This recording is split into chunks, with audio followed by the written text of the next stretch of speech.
Madame, Monsieur, merci d'être avec nous. Pas de cessez-le-feu en vue à Gaza. Ce dimanche, les troupes au sol ont avancé en profondeur dans le territoire palestinien. Des troupes qui sont toujours appuyées par des bombardements de l'artillerie et de l'aviation. Isabelle Heusen.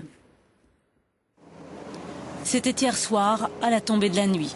Les chars israéliens sont entrés dans la bande de Gaza et avec eux, des milliers de soldats. C'est à ce moment-là que l'opération israélienne est entrée dans sa seconde phase, la phase la plus risquée, l'opération terrestre. Toute la nuit, il y a eu des tirs de chars, d'artillerie, de mortiers et d'armes légères. Et ça n'a pas cessé avec le lever du jour. Ce matin, l'armée israélienne faisait un premier point. L'opération se poursuit comme prévu. Cette nuit, nous avons attaqué une quarantaine de cibles, dont des tunnels, des sites de lancement de roquettes, des centres d'entraînement et des sites militaires. Difficile en tout cas de tirer un bilan clair de ces premiers combats. L'armée israélienne reconnaît une victime parmi ses rangs. Le Hamas, lui, dit qu'il a tué 9 soldats israéliens et qu'il en a capturé 2, ce que dément l'autre camp. Côté palestinien, on parle d'une quarantaine de morts, dont 22 civils. Quoi qu'il en soit, l'opération terrestre n'en est qu'à ses débuts. Les autorités israéliennes ont prévenu, l'opération durera le temps qu'il faudra, le temps en fait de prendre le contrôle des secteurs de Gaza d'où sont tirées les roquettes contre Israël, et ça peut prendre des jours et des jours. Nous sommes confrontés au régime du Hamas qui a rompu le cessez-le-feu et qui tire roquette après roquette contre la population civile dans le sud. Nous devons en premier lieu protéger notre population. La ville de Gaza est encerclée, mais le Hamas promet de mener une guérilla sans merci. Il n'y a pas de paix possible entre nous et ces criminels. Ils vont payer le prix fort. Notre nation ne mourra jamais et notre peuple ne se rendra jamais.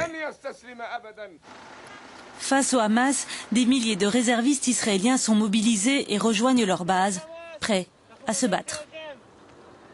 Et le bilan de cette opération plomb durci s'alourdit d'heure en heure. Pour les habitants de Gaza, les conditions de vie sont de plus en plus précaires aussi. Les organisations humanitaires tirent d'ailleurs la sonnette d'alarme. Jean-Philippe Ayet.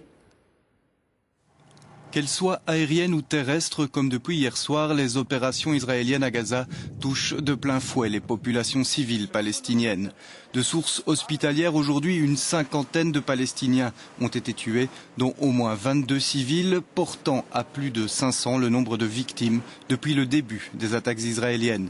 Mais au-delà de ce bilan macabre, c'est toute une population qui souffre et le sort du 1,5 million de Palestiniens qui vit dans la bande de Gaza semble chaque jour un peu plus précaire. Les Gazaouis manquent de tout. Il n'y a plus d'eau et nous vivons en état de siège. Que Dieu nous vienne en aide, ainsi que tous les musulmans, pour briser ce siège. Dans la ville de Gaza, au nord du territoire palestinien, les habitants font la queue dans l'espoir d'obtenir une aide alimentaire. Mais pour les organisations humanitaires toujours présentes à Gaza, le travail est de plus en plus difficile. La situation est vraiment dramatique. Les gens sont sous bombardement depuis plusieurs jours, depuis une semaine entière. Ils prennent énormément de risques quand ils sortent de chez eux pour essayer pour s'approvisionner. De ce fait-là, nos distributions de vivres sont extrêmement difficiles. On le fait dans des circonstances vraiment extrêmement dangereuses. Quand ils ne risquent pas leur vie pour un bidon d'eau ou pour un sac de farine, les Gazaouis restent terrés chez eux. Les rues de Gaza sont pratiquement désertes. D'après les autorités israéliennes, l'offensive terrestre de Tsahal pourrait encore perdurer plusieurs jours. La situation humanitaire des Gazaouis devrait continuer à se dégrader. Et accueillons à présent sur ce plateau Leila Chaït. Bonsoir. Bonsoir. Vous êtes donc la représentante, la déléguée de l'autorité palestinienne auprès de l'Union européenne. De la Palestine. De la Palestine. Déléguée de la Palestine. Voilà pour la précision. On le voit, donc Israël poursuit son offensive. Le Hamas aussi continue à tirer des roquettes. Est-ce que ce n'est pas finalement le mouvement islamiste qui a d'une certaine manière provoqué Israël en rompant la trêve ? Écoutez, on peut jouer à l'œuf et la poule comme ça pendant longtemps. Ça ne servirait à rien. Ce qui est important, c'est que c'est une situation qui résulte d'une occupation militaire qui dure depuis 42 ans. Israël est un État occupant à Gaza, en Cisjordanie, à Jérusalem-Est. L'histoire n'a pas commencé avec des tirs de roquettes, que je condamne, que l'autorité palestinienne condamne. Donc le Hamas n'y est pour rien, n'a pas un petit peu encore envenimé les choses? Peut-être qu'il a fait un calcul irresponsable en lançant des roquettes.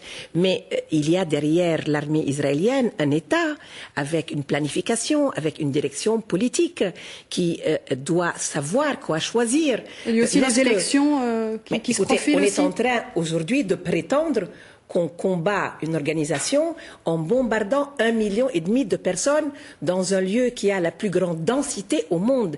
Gaza, c'est 356 km² avec 1,5 million de personnes. Vous venez de voir la représentante du programme alimentaire mondial qui vous dit qu'il n'y a pas de quoi manger, il n'y a pas d'électricité, la majeure partie des victimes sont des civils et les roquettes du Hamas continuent, ce qui veut dire que toute l'offensive depuis 10 jours est un échec.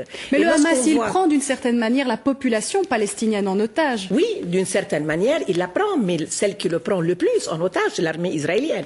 Parce que même si sur le plan moral, il faut dénoncer un crime de guerre, parce que c'est les civils qui payent. Vous avez vu les images dans les hôpitaux, c'est des enfants qui sont littéralement charcutés par des bombes, qu'elles viennent de l'aviation ou de l'artillerie, des femmes, des familles entières. Aujourd'hui, 5 personnes d'une même famille ont été tuées par un obus d'artillerie qui est tombé dans le marché de Gaza, d'une famille qui allait chercher à manger. Mais avant tout, c'est une responsabilité d'une puissance occupante. Ne tournons pas autour de l'affaire comme s'il y avait une symétrie entre une armée qui est la 4e puissance du monde, une organisation qui a recours à une violence, mais qui n'a pas la même responsabilité qu'une puissance occupante. Et surtout, une communauté internationale qui est incapable de faire respecter des résolutions qu'elle a votées. Mais justement, vous, Européens, parlons-en du rôle de la diplomatie. Oui. Pour vous, la solution à ce conflit, elle passe par la diplomatie, par un rôle de l'Europe? Bien sûr, par un rôle de l'Europe, par un rôle des États-Unis, par un rôle du Conseil de sécurité, par un rôle des États arabes, qui ont une responsabilité, qui depuis 42 ans ont voté des résolutions qui disent qu'il faut mettre fin à l'occupation militaire, la résolution 242, et qui n'ont rien fait pour la mettre en œuvre. Donc vous voulez dire que l'Europe joue un peu la politique de l'autruche finalement aussi? Tout à fait, je dirais que l'Europe joue la politique de l'autruche, les États-Unis sont complices et le monde arabe tourne son dos. Je crois qu'il y a une responsabilité internationale évidente et si on avait arrêté l'armée israélienne au moment de l'offensive aérienne, peut-être qu'elle n'aurait pas entrepris l'offensive terrestre qui va lui coûter cher parce que je crois qu'elle va s'enliser dans cette situation et elle a renforcé le Hamas, elle ne l'a pas affaibli puisqu'aujourd'hui la population fait corps avec le Hamas parce qu'elle se sent victime, d'une initiative militaire, d'une offensive tout azimut et vous avez vu les manifestations à travers le monde, elles appellent plus de soutien au Hamas qu'elles ne le critiquent. Et je crois qu'il est essentiel que demain, la délégation européenne qui part en Palestine, très vite revienne à une initiative diplomatique d'un cessez-le-feu et surtout de l'ouverture des points de passage et de l'envoi d'une force de protection internationale pour protéger la population civile palestinienne.